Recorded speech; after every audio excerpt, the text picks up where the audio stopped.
যাক, অবশেষে আমাদের নোয়াখালী টিমের জার্সি হাতে পেল জাকির আলী অনেকেরা, এমনকি আপনার হাসান মাহমুদ। তো হাসান মাহমুদ আমাদের লক্ষ্মীপুরের সন্তান। তো আশা করি এবারের বিপিএলে আমরা ফাইনাল খেলবো। তো এটা সবারই আশা থাকে একটা। তো আমারও বিশ্বাস যে এবারকার বিপিএলে নোয়াখালী ভালো একটা কিছু করে দেখাবে, যাতে পরবর্তী দলটা যাতে নোয়াখালীর দলটা যাতে রেগুলার থাকে। ঠিক আছে।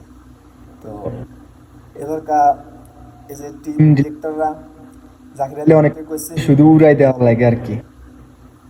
তো আমরা অনেক আগের থেকে আশাবাদী ছিলাম যে নোয়াখালীর টিম খেলবে, আমরা সেটা নিয়ে উদযাপন করব, আনন্দ করব।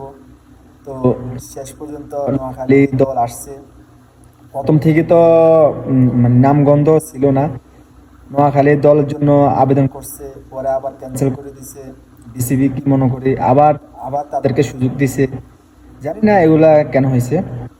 তো সবাই স্টেডিয়ামে আসবেন, খেলা দেখবেন, নোয়াখালীরই সবাই সাপোর্ট করবেন, যাতে আমরা আরো অনেক দূর এগিয়ে যেতে পারি।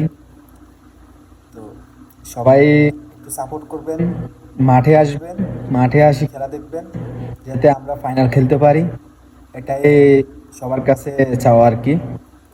তো জাকির আলী অনেক তো মূলত ফর্মে নাই।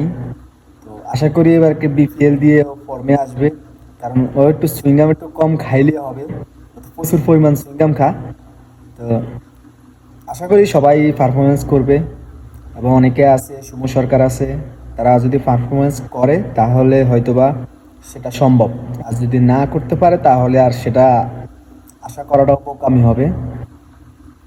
এটাই, সবাই ভালো থাকবেন, সুস্থ থাকবেন, এবং ভিডিওটা ভালো লাগলে অবশ্যই শেয়ার করে দিবেন, বেশি বেশি করে শেয়ার করে দিবেন। এতটুকু। আল্লাহ হাফেজ।